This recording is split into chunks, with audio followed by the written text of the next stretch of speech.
Bon, paraît qu'il y a une nouvelle C63 AMG qui est sortie. Il paraît qu'elle est encore plus puissante que l'ancienne. Il paraît qu'en plus elle consomme moins. Mais est-ce qu'elle est plus fun?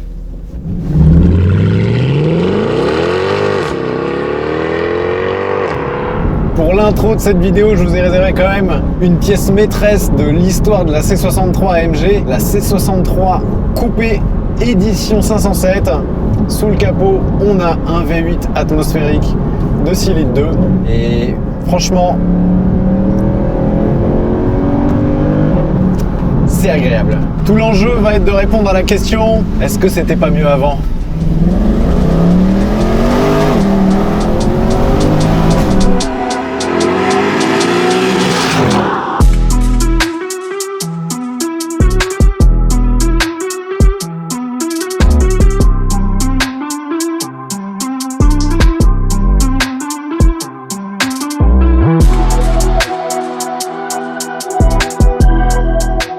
Bienvenue aujourd'hui sur World Supercars. Si vous êtes nouveau, moi c'est Thomas et aujourd'hui je vous présente une voiture très controversée, la toute nouvelle Mercedes C63S AMG e-Performance. Qui dit e-Performance chez Mercedes dit plug-in hybride. Oui, c'est la toute première C63 plug-in hybride. Je vais tout vous détailler, ensuite on va partir pour un essai routier, alors restez pour voir ce que vaut cette nouvelle C63S AMG. On va commencer par le commencement, l'extérieur.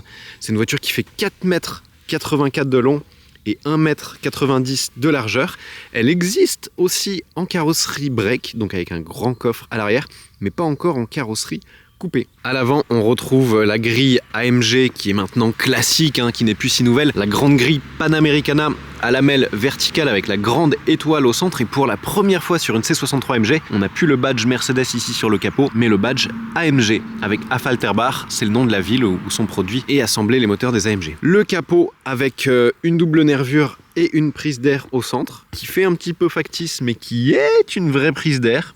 Bonne surprise. Et puis aussi ces grandes prises d'air qu'on retrouvait d'ailleurs sur d'autres modèles AMG. Je crois qu'ils appellent ça les prises d'air Jetwing. J'adore. C'est hyper beau, c'est bien dessiné, ça abrite des radiateurs pour le refroidissement. Et en dessous de cette grille Panamericana, on a une autre ouïe en fait de refroidissement ici avec de l'aéroactive. Parce que ces petits volets que vous voyez ici, ils peuvent s'ouvrir et se fermer. Ils vont se fermer en fait pour avoir une meilleure aérodynamique quand tu es en train de cruiser. Ça se ferme, tu as une meilleure pénétration dans l'air et tu vas consommer moins d'énergie. Le body kit de cette C63 AMG, il comprend donc les grosses prises d'air, des petits rajouts ici en noir laqué, la petite lame avant qui est en noir laqué. Et regardez les ailes avant, comment elles sont élargies. Ça, j'adore. Quand tu te mets ici, tu vois vraiment cette aile, ce passage de roue qui est très élargi. On a deux séries des jantes de 19 pouces et celles-ci en option sont des jantes de 20 pouces qui abritent des grands freins acier. Un système de freinage qui a été revu. Ça, on va voir à la conduite. Ici, une fausse prise d'air, ça, c'est un petit peu dommage. Fausse prise d'air avec un petit look plastique pas incroyable, je trouve. Et en dessous, le badge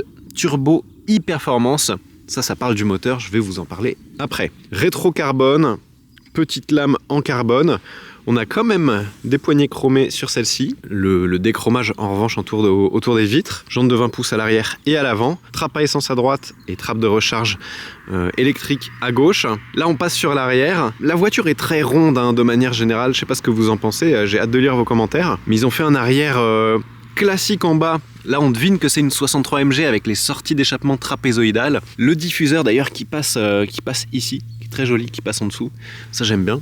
Et le petit badge C63S qui est cette fois en rouge parce que c'est une e-Performance. Chez Mercedes, quand tu as un badge en rouge comme ça veut dire que c'est une plug-in hybride. Et aussi, ils ont rajouté quand même un petit aileron à l'arrière qui est pas mal intégré, mais il est assez proéminent, tout en carbone. Ça, j'aime bien. Puis le petit badge AMG, évidemment. Aussi en bas, on retrouve des petites fausses prises d'air. 2-3 quarts arrière, on reconnaît que c'est une AMG vraiment en bas ici au niveau du diffuseur et des échappements. Je sais pas ce que vous en pensez, dites-moi dans les commentaires, mais personnellement je trouve que le design aurait pu être un petit peu plus agressif. Aujourd'hui, Mercedes sur toutes ses voitures fait des kits carrosserie, des finitions sport, AMG, luxe, etc. Les finitions AMG, ça ressemble beaucoup à ça. Je veux dire là, on aurait presque parfois sous certains angles l'impression d'avoir une classe C diesel avec la finition sport AMG. Elle aurait pu être plus agressive, notamment au niveau des ailes arrière. Les ailes arrière sont pas plus bombées, alors qu'à l'avant, elles sont vachement élargies. Ça, c'est un petit peu dommage. En tout cas, j'aime bien le dessin de ces feux, qui sont très jolis quand ils sont allumés d'ailleurs. Mais à l'avant aussi, je trouve que ça aurait pu être un petit peu plus agressif. Bon, en bas, ça c'est très bien, mais après là, au-dessus, je sais pas. Peut-être qu'ils réservent ça pour une future version Black Series, je sais pas. Mais ouais, ça aurait mérité un côté un petit peu plus agressif. Et elle fait encore un petit peu plus timide, surtout quand on compare au W204 et W205, qui sont ses prédécesseurs, qui avaient un design beaucoup plus agressif. Et dès qu'on les regardait, il se dégageait une impression de puissance, de muscle de ces C63 AMG. Celle-ci, elle est un petit peu plus arrondie, un petit peu plus consensuelle, presque un petit peu plus timide au niveau du look, je dirais. Bon après, personnellement, si je la prenais dans une couleur, ce serait celle-ci. Le gris métallisé Mercedes, je le trouve très beau, il fait très bien ressortir les courbes de la voiture. C'est une 4 places, donc c'est une sportive où tu peux emmener 4 personnes. Par contre, au niveau du coffre, c'est pas incroyable. Regardez, je vais vous montrer pourquoi. Je pousse mes affaires. Voilà à quoi ressemble le coffre. 455 litres de chargement, c'est vraiment pas énorme. Et surtout, on a l'impression d'avoir un escalier dans le coffre, parce que ici, ça abrite les batteries et le moteur électrique. Et d'ailleurs, dans le break, c'est pareil. Ça, c'est vraiment très dommage. En plus, la voiture est fournie avec des câbles de recharge, mais ces câbles de recharge ne servent strictement à rien sur cette voiture. Je t'explique après pourquoi. Sous le capot, on retrouve non plus un V8, malheureusement, mais le 4 cylindres le plus puissant du monde. C'est le 4 cylindres de la A45 AMG-S, mais au lieu d'être monté de façon transversale, cette fois il est monté de façon longitudinale. Et à côté, vous le voyez ici, on a un nouveau énorme turbo qui n'est plus alimenté que par les gaz d'échappement, mais aussi par un moteur électrique. Tout ça, ça va être pour des meilleures accélérations. Je t'expliquerai après la conduite. Donc voilà le bloc moteur. Ce 4 cylindres dans cette version, il fait 476 chevaux. Mais t'as compris, c'est une plug-in hybride, donc c'est pas tout. C'est très compliqué, tout ça, les puissances et tout. C'est à peu près le même fonctionnement que la S63 AMG e-Performance que j'ai essayé il y a très peu de temps. Si tu n'as pas vu, la vidéo est ici. Elle faisait 803 chevaux, 1430 Nm de couple. Donc ici, 476 chevaux thermiques. Mais en plus de ça, on a de la puissance électrique. J'y reviens juste après. Et honnêtement, je pense qu'il y avait quand même la place pour un V8. Avant de partir, je vais vous montrer l'intérieur. L'intérieur, c'est très chic, très bien fini comme d'habitude chez Mercedes. On a ce superbe volant qu'on retrouve sur toutes les AMG, ici avec de l'Alcantara, du cuir, de l'aluminium et tous les boutons qui sont géniaux à utiliser. Une console centrale en noir laqué avec un grand accoudoir qui est creux qu'on peut ouvrir et l'immense ordinateur MBUX avec Apple CarPlay, toutes les fonctionnalités, blablabla. Tout ça, je vais pas détailler. Moi, ce qui m'intéresse, c'est la conduite. Derrière le volant, on peut noter quand même des belles palettes en métal. Et surtout, ces nouveaux sièges qui sont une option à 6 000 € quand même, hein, ces sièges AMG, et qui, je pense, sont un petit peu inspirés de ceux de la BMW M3 et M4, les baquets à coque fixe, parce qu'il y a des petites ouvertures ici comme la M3 M4, avec des maintiens latéraux très proéminents. Différence ici, et c'est un petit peu dommage, ils auraient pu faire une belle coque carbone, surtout sur des sièges à 6 000 €. Mais comme sur la M3 M4, t'as vu, c'est ouvert en bas. À l'arrière, tu peux mettre 3 personnes, il y a les fixations Isofix, tout ça évidemment. 3 personnes, dont 2 qui seront bien installées. C'est très droit, mais tu as aussi des sièges un petit peu AMG à l'arrière. Au niveau du prix, cette nouvelle C63 AMG est proposée en France à partir de 134 500 €, 135 800 € pour la version break. C'est 25 000 € de plus que la génération précédente. Et celle-ci, comme c'est une hybride rechargeable, elle émet pas énormément de grammes de CO2 au kilomètre, 156 grammes. Donc le malus CO2 ne sera que de 3300 €. En revanche, comme l'autonomie électrique dont je vais reparler est inférieure à 50 km, on a quand même le malus au poids. C'est une voiture lourde, 2 tonnes 165, donc on aura 7130 € de malus au poids. Donc un peu plus de 10 000 € de malus quand même combiné pour immatriculer cette C63 en France. Celle-ci, avec les options qu'elle a, elle est à un tout petit peu moins de 160 000 €, 159 000 €. Plus 10 000 € de malus, on sera à une voiture clé en main en France à quasiment 170 000 €. Les options, tout ce qui est en carbone, a priori, à l'extérieur, les jantes, les sièges, ça monte très vite. Ici, on a quand même plus de 20 000 € d'options. Celle-ci est dotée de série du AMG Real Performance Sound. Je ne sais pas ce que c'est, mais j'espère que c'est bien. En tout cas, c'est l'heure d'y aller, de la démarrer, de voir ce que ça donne. D'ailleurs, le démarrage d'une nouvelle sportive, c'est toujours un moment excitant. Enfin, on va voir.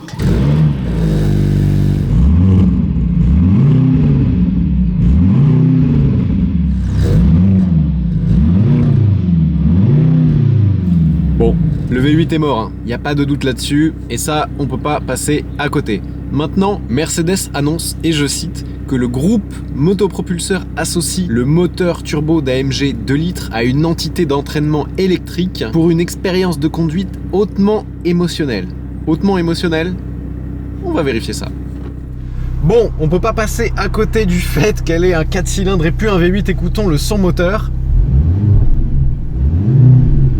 Il est composé d'un mélange du son du moteur 4 cylindres et de l'échappement et d'un son qui est produit par les enceintes à l'intérieur et à l'extérieur. Et ça, on peut le désactiver. Là, j'ai appuyé dessus. On n'a plus que le son moteur. Disons qu'il n'y a pas besoin de vraiment hausser la voix. Bon, clairement, dans une C63, le son moteur, il faut l'admettre, il est vraiment pas terrible. Surtout quand on regarde de là où on vient. Maintenant que ça c'est acquis, on peut se concentrer sur les capacités dynamiques de la voiture. Et comme c'est une hybride, on peut commencer par le fait qu'on peut rouler en tout électrique. Et donc là, je m'élance en mode électrique, mode confort. Il y a plein de modes de conduite, il y a battery range pour conserver la charge dans la batterie, il y a électrique pour vraiment mode 100% électrique, confort où elle va rouler en mode électrique tant qu'il y a de la batterie et tant que la vitesse le permet. Je crois qu'on peut rouler jusqu'à 130 km/h en mode électrique. Là, on a 84% de charge dans la batterie. Alors le problème, on va commencer par le bon.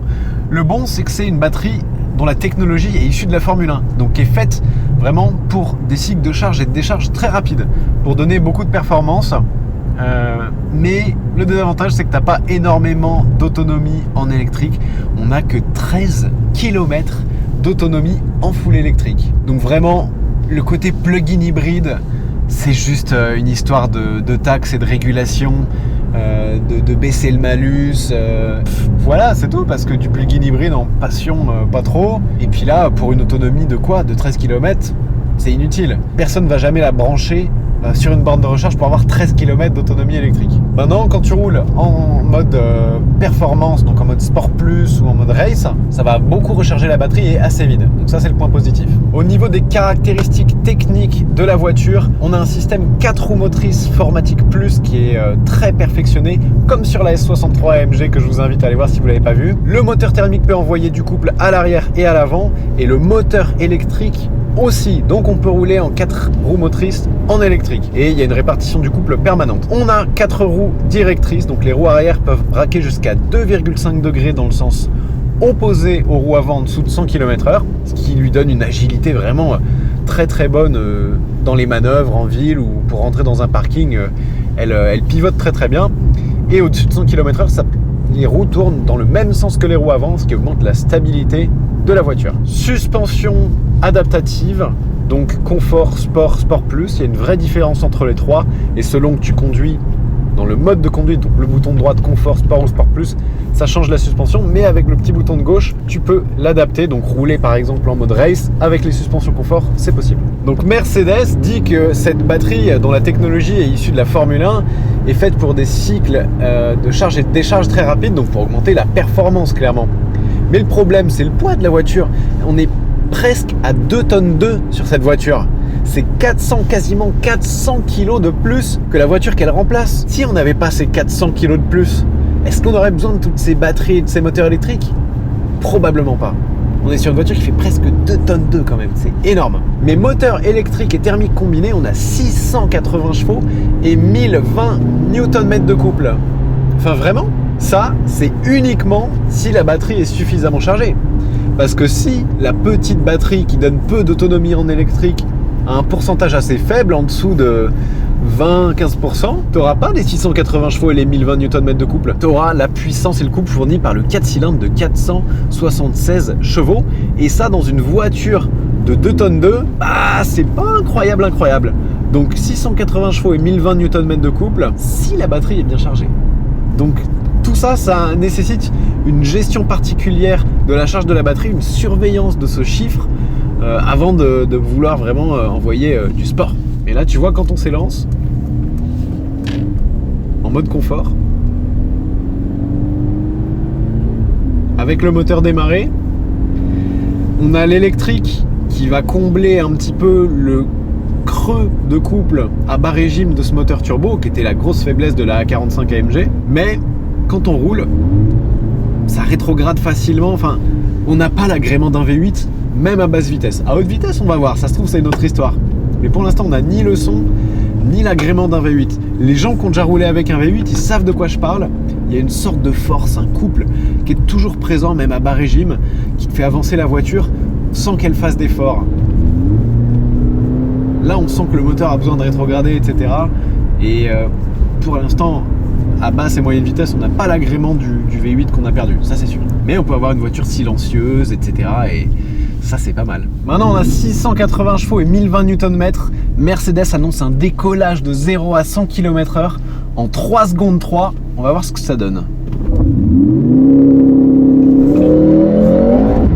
Wow! Wow! Oh la vache! Oh, ça décolle! 0 à 100, 3 secondes 3, c'est impressionnant. 0 à 200, 12 secondes 3, c'est beaucoup moins impressionnant, mais ça c'est parce qu'on a une voiture lourde. Là je suis en mode race. Ça arrache le sol.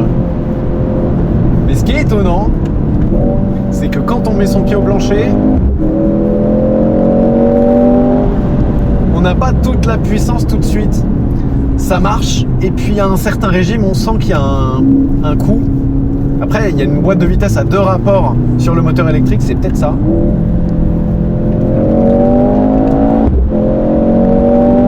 Oh, qu'est-ce que ça marche! On n'a pas les freins céramiques en option sur celle-ci. On a des gros freins acier. Waouh, mais ça arrête fort. J'ai mis du temps, mais j'ai réussi à trouver un écran ici pour voir la température de mes pneus. Très important quand tu vas un petit peu rouler.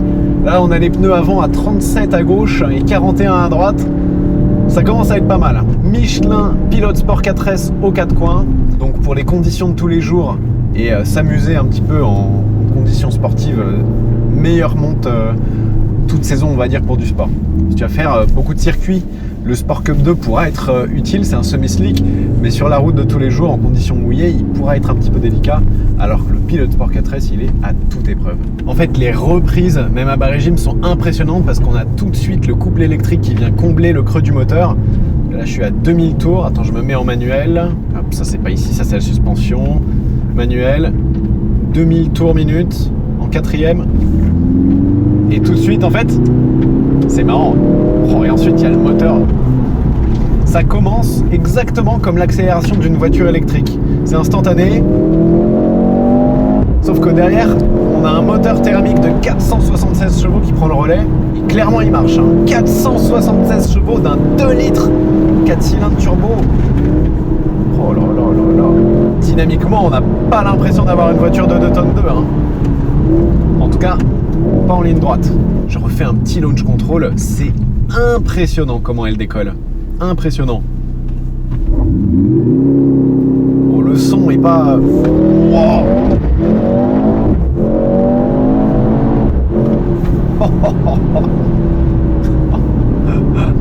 Le son est pas hyper émotionnel. Franchement, le son, il est pas dingue, on va pas se le cacher.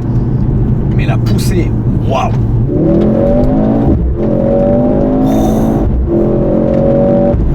Au passage de vitesse, je sais pas si vous l'entendez, on a une petite déflagration. Un petit boom. Mais clairement, je suis pas sûr qu'il vienne de l'échappement. Je pense qu'il vient d'un gros caisson de basse qui est sous la voiture, qui est l'Active Sound en fait, pour donner un peu plus d'âme à ce son moteur qui est assez pauvre. C'est sympa, mais le fait de savoir que c'est fake, ça gâche un petit peu l'expérience. On a une boîte de vitesse à 9 rapports.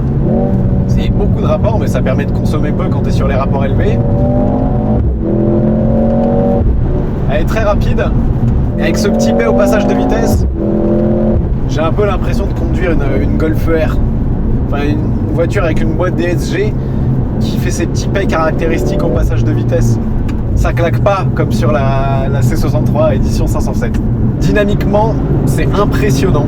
La mise en vitesse et le sérieux de la voiture et du châssis sur la route, il y a un compromis entre le confort et la sportivité qui est excellent.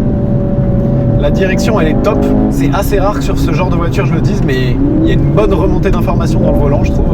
Le train avant est précis. voiture est agile, elle accélère très fort.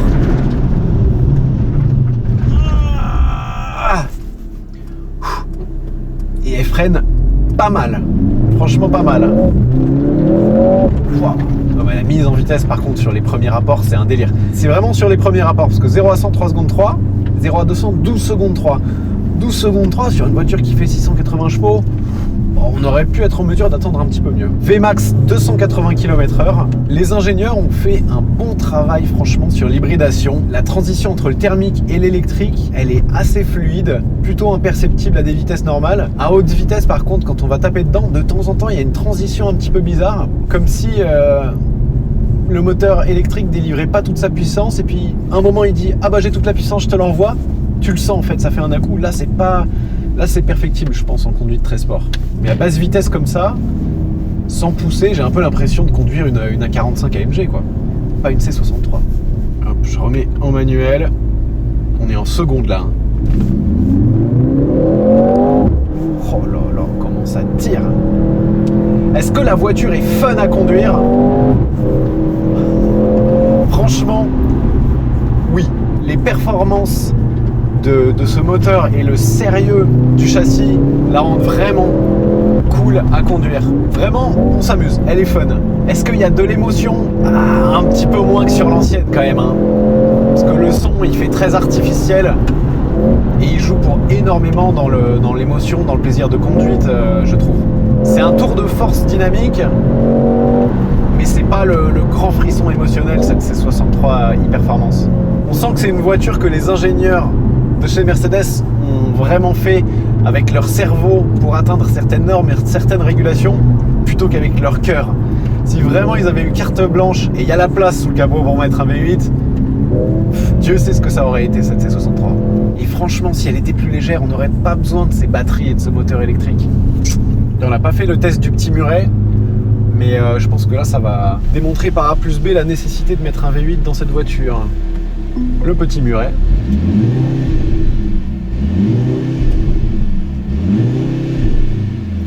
Ça c'est pas possible.